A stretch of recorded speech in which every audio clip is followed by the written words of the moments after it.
Today we're going to begin our study in the history of philosophy in a brief overview of Aurelius Augustine, who is known to us more commonly as St. Augustine, or some people, mimicking the name of the city in Florida, call him St. Augustine.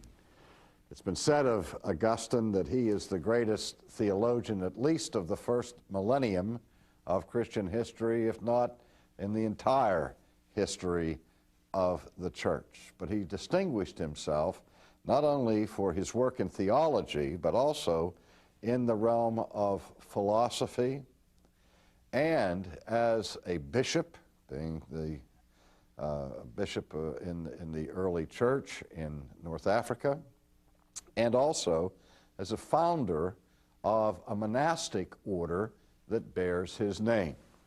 And certainly it would not be an overstatement to say that no one in the first 1,000 years of church history had such a formative influence on Christian thinking as this man did. And part of the thing that is so important in understanding Augustine is that he didn't have the advantage, as Anselm did, and as Aquinas did, and later Luther and Calvin and Edwards did, of having had an Augustine to go before them. He was on his own, more or less. He was the pioneering intellectual giant of the early Christian centuries. We also see that in Augustine, he, perhaps more than any single figure, gave definition to the soteriology, or the doctrines of salvation, that define historic Reformed theology and Protestantism, so that Protestants all claim Augustine as their father, while at the same time his definition of the nature and function of the church, that is, his development of ecclesiology, the doctrine of the church, has had a tremendous impact on the development of Roman Catholic ecclesiology, so that the Roman Church also claims Augustine for their own. And much of the debate in the 16th century during the Reformation was a debate about where Augustine fit in the whole scheme of things of that time. Now, Augustine was born in the 4th century, in the middle of the 4th century, in the year 354, and died in the year 430.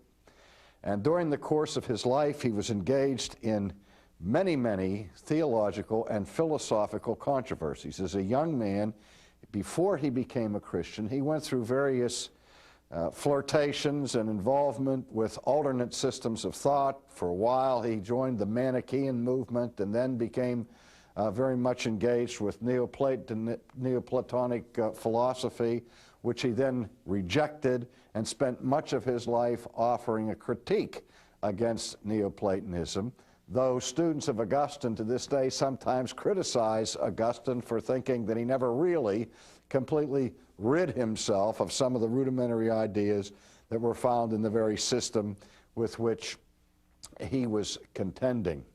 Now, in addition to the philosophical controversies he was engaged in, he was engaged also in many theological controversies, the two most important of which are the so-called Donatist controversy, which was a controversy regarding the legitimacy of baptism that had been performed by heretics or lapsed clergymen and so on.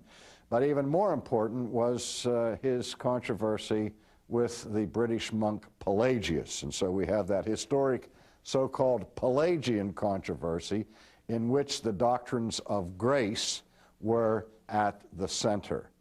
In fact, Augustine's emphasis on the grace of God in redemption was so strong that he has been called historically by the Roman Catholic Church the Doctor Gratiae, that is, the doctor of grace. But our basic concern here is not with his theological contributions, of which there are many, and they are vastly important, but where he fits in the history of philosophical investigation. Now, one of the most important things that he was concerned about was the question of epistemology and of the problem of epistemology that had been developed by Neoplatonic thinkers. And Augustine was facing a revival of skepticism in his own day, and that skepticism really was two-pronged. On the one hand, there was a widespread skepticism against the reliability of the senses, or the reliability of sense perception, in order to gain any knowledge. And also, there were those skeptics who were completely skeptical about our ability to achieve truth at all. And Augustine countered these people by saying that even the skeptic who is completely skeptical has to admit to certain truths. If he says that no truth is possible, then he's already committed himself to the discovery that one truth is discoverable, namely the truth that there is no truth discoverable. You hear the same kind of language in our culture today in popular armchair philosophy, where people say there are no absolutes, except, of course, for the absolute that there are absolutely no absolutes. So Augustine did that sort of thing of turning the skeptics on their ears, and pointed out that even in their skepticism, they couldn't escape one principle of epistemology, namely the law of contradiction, because they depended upon the law of contradiction for their skepticism. And if one is going to reason at all, they are dependent upon rational principles, and this was one of the points that he tried to make. But his major concern was how we can avoid skepticism and rise to certainty. Because the whole issue of philosophical certainty has been one of the things that has preoccupied the theoretical thinkers of Western history. Can we be sure of anything? And of course, one of the first targets of the question of certainty is sense perception. And this will be a problem that will continue in philosophical inquiry up to our present day. And the fundamental problem with sense perception is that we already are aware that our senses are not perfect, that we can have distorted perceptions of external reality. And since it's possible for us to have a distorted view of the world around us, it makes basing truth or basing certainty in any way upon our sense perceptions something of a serious philosophical problem. Now, Augustine was not ready to put sense perception at the highest level of certitude by any means, but nor was he prepared to simply jettison sense perception as a useless enterprise. He understood something fundamental to our humanity, and that is that our only transition, our only link to the world apart from our own interior minds and our own thinking is our body. Our bodies are the links that we have with the external world. I have no way to get in touch with the external world except by either seeing it, hearing it, tasting it, touching it, smelling it. And so I am dependent upon my senses to have any information coming to me from outside of the interior chambers of my own mind.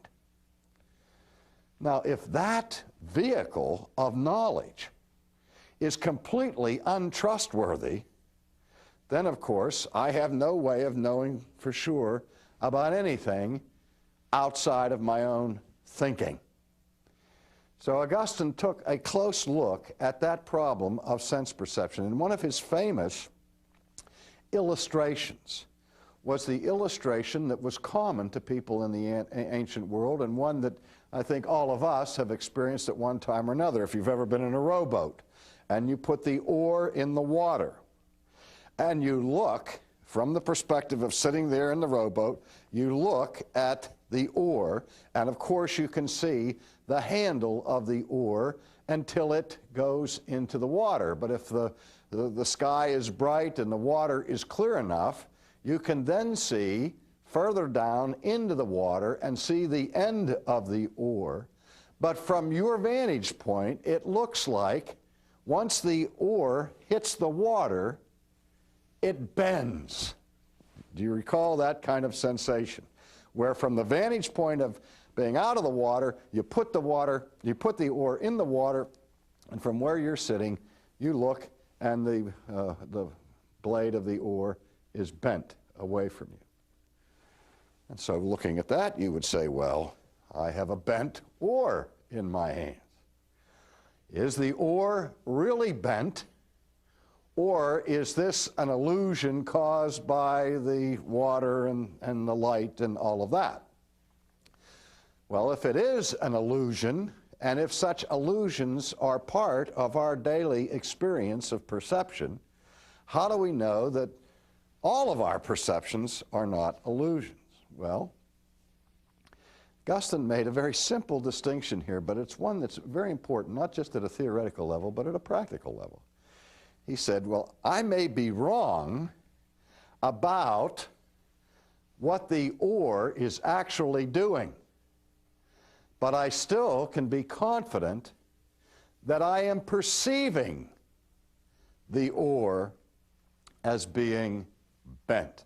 That is, the content of my perception may not be perfectly accurate, but I can still know that I'm having the perception, and that I'm perceiving that the oar is bent.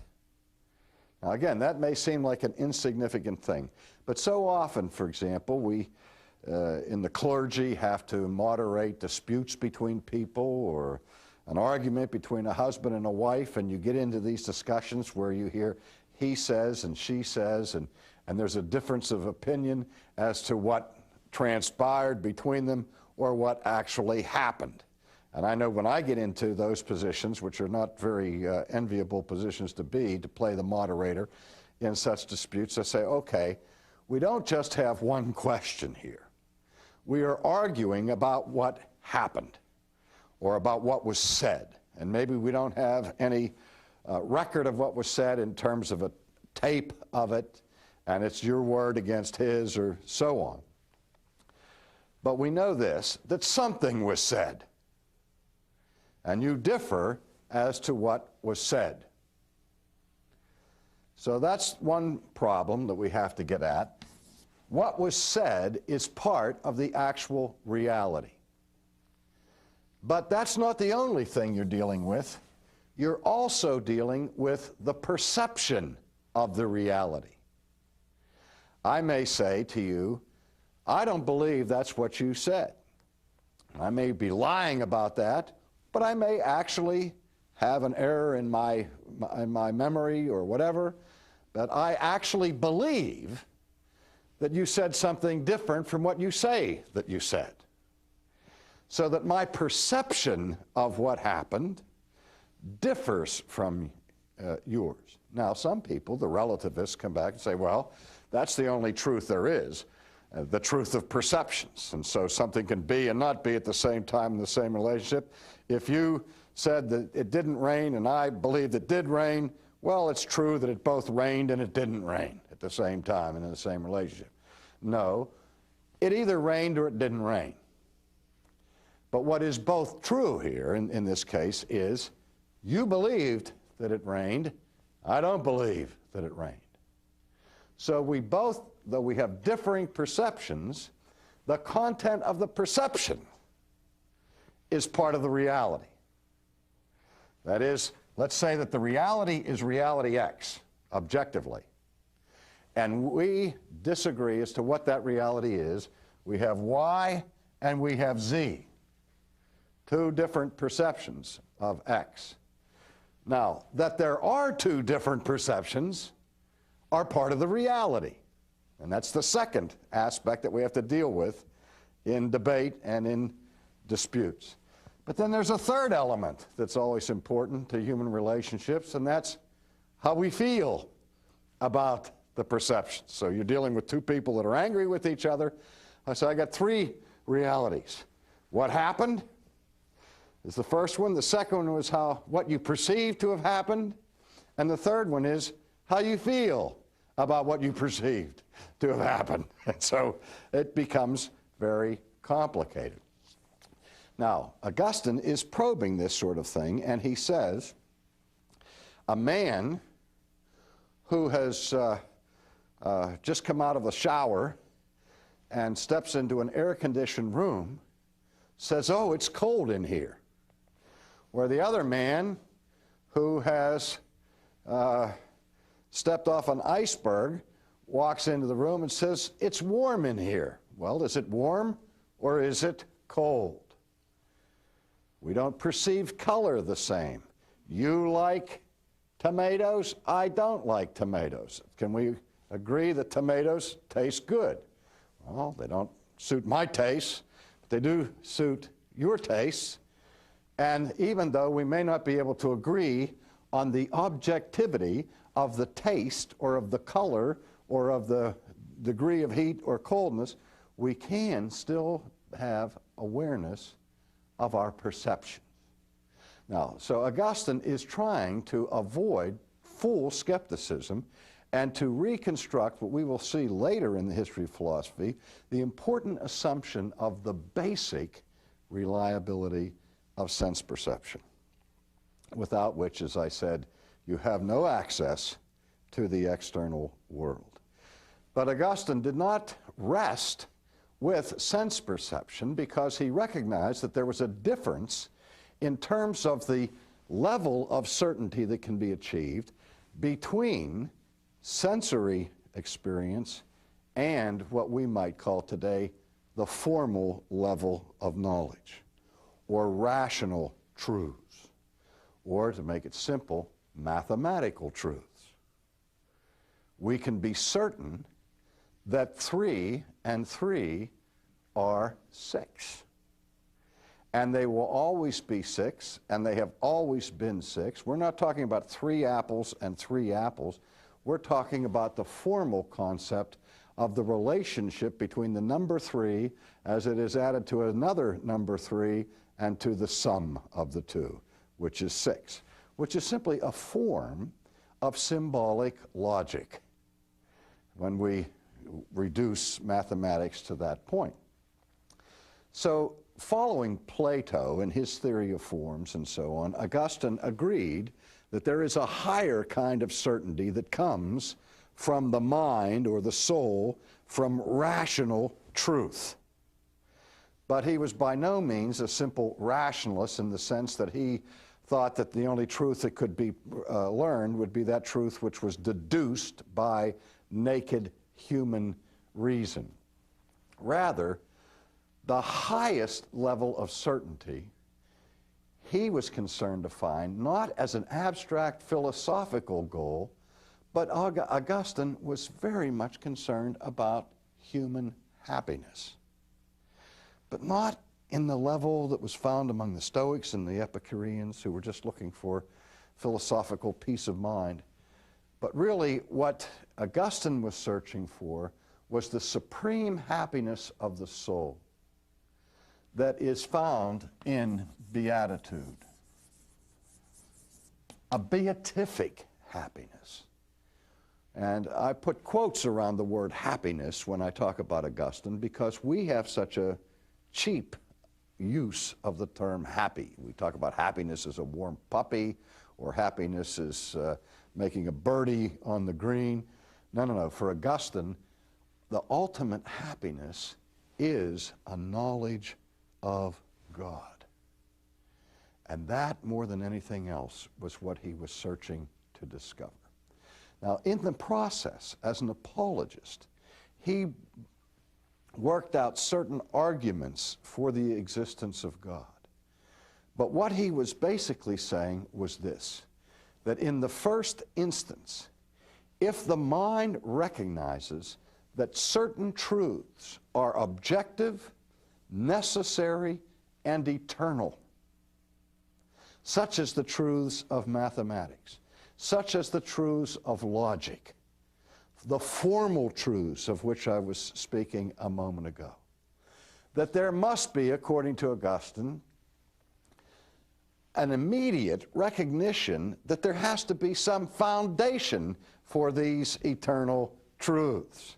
There has to be some source of it. And he, of course, believed, as a matter of faith at this point, that the ultimate source for truth and for all eternal truth is an eternal being who eternally thinks his perfect ideas. Now you can see the little touch of relationship here to Plato and his theory of ideas.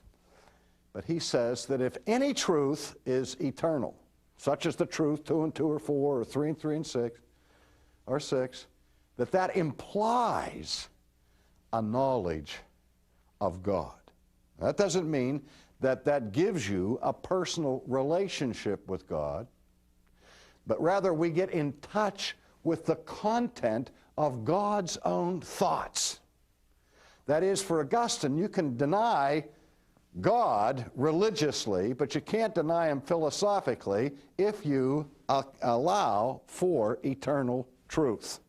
Because by getting in touch with eternal truth, you're getting in touch with the eternal mind. You may be hostile to that mind, you may be unreconciled to that mind, but you are dealing with that mind as long as you are dealing with formal truth. Now again, Augustine's also important for calling God the great illuminator, who he used the analogy is just as light of some sort, sunlight or whatever, is necessary for us to be able to perceive things in the external world. If I'm cast in the pitch darkness, I can't perceive anything with my eyes without the added extra benefit of the light. So for Augustine, the mind can know nothing except insofar as God himself functions as the great illuminator. Now, once he gets to his concept of God, he turns his guns with a vengeance on Neoplatonism.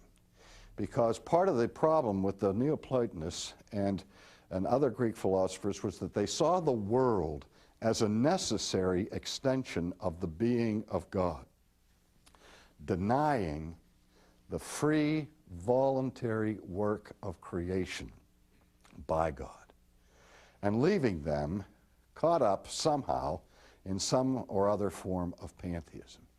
And so it was Augustine who really developed the Christian concept of creation ex nihilo. Creation ex nihilo. That God creates the universe freely and voluntarily out of nothing. What he means by that is not to violate the cardinal scientific rule, ex nihilo nihil fit, out of nothing nothing comes. He doesn't mean to suggest that there was some nothing that God then shaped into something, but he's talking about the unique power of God to bring something into being that previously did not exist. And he alone has the power of being to do that, and the way in which he does it, according to Augustine, is through what he calls the divine imperative, or the divine fiat. In this case, fiat is not a little car in Italy, but it is the command that God has the power to say, "Let there be."